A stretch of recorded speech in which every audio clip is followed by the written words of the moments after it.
देखिए जीवों में जनन, आज हम इसका 25 ऑब्जेक्टिव क्लियर करेंगे। जीवों में क्या है जनन, बायोलॉजी का जो है पहला चैप्टर अध्याय नंबर जो है क्या है 1 है। जीवों में क्या है जनन।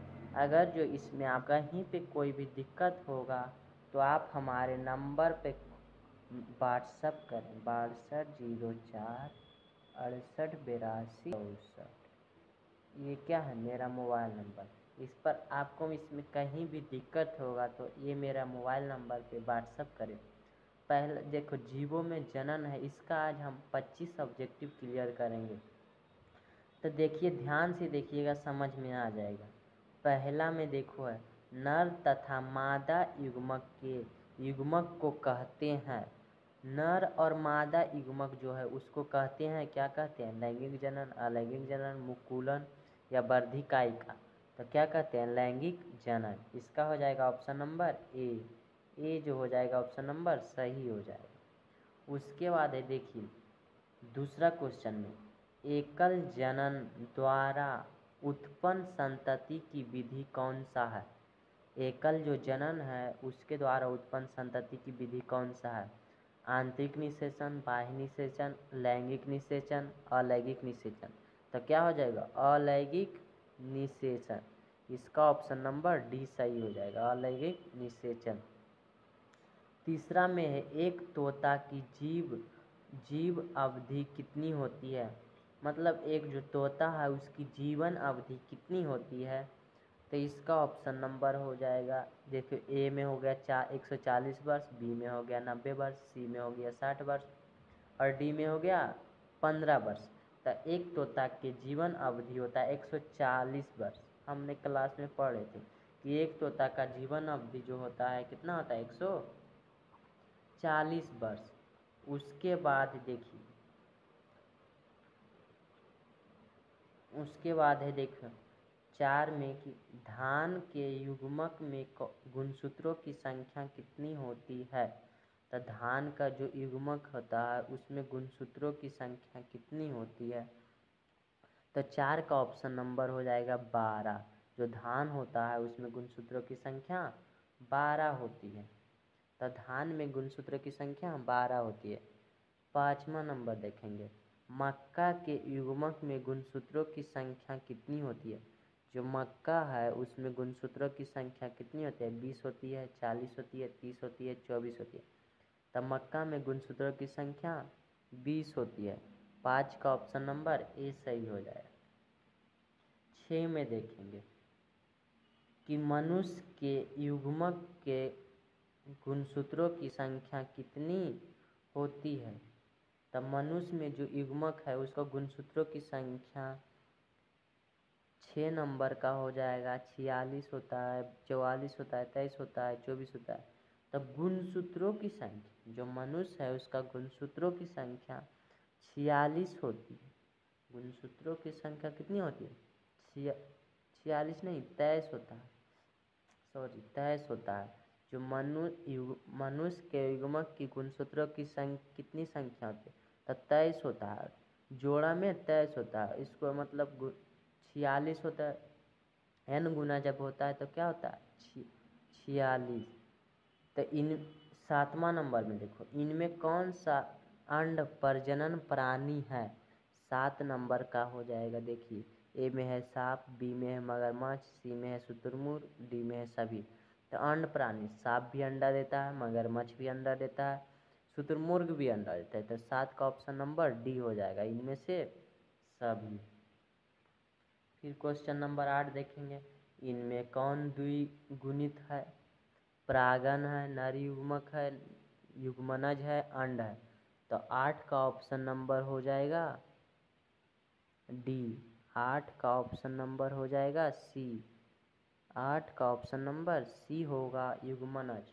8 का जो ऑप्शन नंबर होगा सी, युग्मनज जो है अंडा मतलब द्विगुणित प्राणी है इनमें से। फिर देखिए 9 नंबर में इनमें से कौन पादप काय अगुणित होता है। तो ए में है कवक, बी में है शैवाल, डी में है बायोफाइट, सी डी और डी में है ये सभी। तो 9 का ऑप्शन नंबर हो जाएगा डी, ये सभी। उसके बाद देखिए 10 में आते हैं, तो 10 में देखिए दिया हुआ है,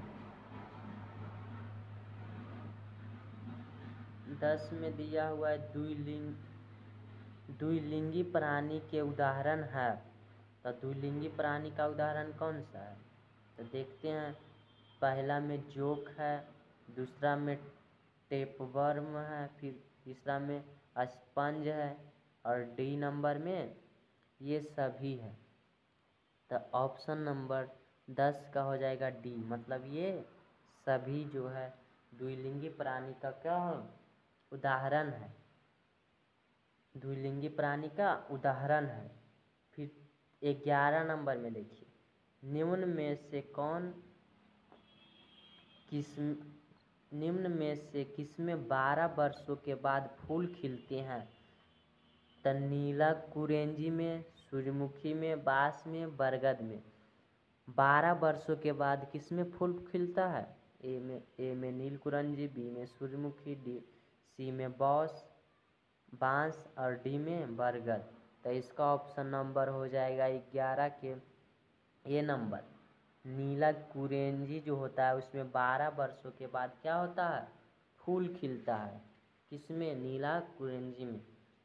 12 नंबर में देखेंगे, मध्य चक्र किसमें पाई जाती है? जो मध्य चक्र है वो किसमें पाई जाती है? तब 12 नंबर में हो जाएगा गाय, कुत्ता, भेड़, ये सभी। तो गाय में भी मध्य चक्र पाया जाता है, कुत्ता में भी पाया जाता है, भेड़ में भी पाया जाता है। तो क्या होगा? इनमें से सभी, मतलब ये सभी जो है मध्य चक्र वाली क्या है? जंतुएं है। फिर ऋतुस्राव चक्र किसमें होता है? जो ऋतुस्राव होता है उसमें किसमें होता है? बंदर में, चिंपैंजी में, मनुष्य में, ये सभी में। तब बंदर में भी ऋतुस्राव होता है, चिंपैंजी में भी होता है, और मनुष्य में भी होता है। तो इसमें क्या होगा? इनमें से सभी, मतलब ये सभी जो है क्या है? ऋतुस्राव चक्र वाले जंतु हैं, मतलब जीव है। फिर देखिए 14 नंबर में, निम्न में से केवल एक बार अपने जीवन काल में फूल खिलते हैं कौन? जामुन, बरगद, उसके बाद है बांस, उसके बाद है इनमें से सभी। तो 14 नंबर का हो जाएगा बांस। बांस जो है केवल एक बार ही जीवन काल में क्या करता है? फूल खिलता है। तो कौन हो जाएगा? बांस जो है केवल एक बार ही जीवन काल में फूल खिलता है। उसके बाद है 15 नंबर में आइए, तब प्रोपर महेश्वरी। 15 नंबर में देखिए, प्रोपर पंचानन महेश्वरी का जन्म कहाँ हुआ था? जो प्रोफेसर पंचानन महेश्वरी जो थे उनका जन्म कहाँ हुआ था? जयपुर में, कोलकाता में, दिल्ली में, बिहार में। तो प्रोपर जो महेश्वरी थे उनका जन्म जो है जयपुर में हुआ था। कहाँ हुआ था? जयपुर में। तो ऑप्शन नंबर क्या हो जाएगा? ए जो हो जाएगा क्या? सही ऑप्शन नंबर हो जाएगा। फिर है 16 में, कायिका जनन एक प्रकार का जनन है। कायिका जो जनन है एक प्रकार का कैसा जनन है? लैंगिक जनन है, अलैंगिक जनन है, दोनों है, या इनमें से कोई नहीं? तो कायिका जो जनन है एक प्रकार का क्या है? 16 नंबर का हो जाएगा ऑप्शन नंबर सी, मतलब दोनों है, लैंगिक जनन भी है और अलैंगिक जनन भी है। फिर 17 में देखिए, लैंगिक जनन को समानता कितने भागों में बांटा जा सकता है? तो जो लैंगिक जनन है उसको समानता कितने भागों में बांटा जा सकता है? तो 17 नंबर का ऑप्शन नंबर हो जाएगा सी, 3 भागों में। कितने भागों में? 3 भागों में बांटा जा सकता है लैंगिक जनन को।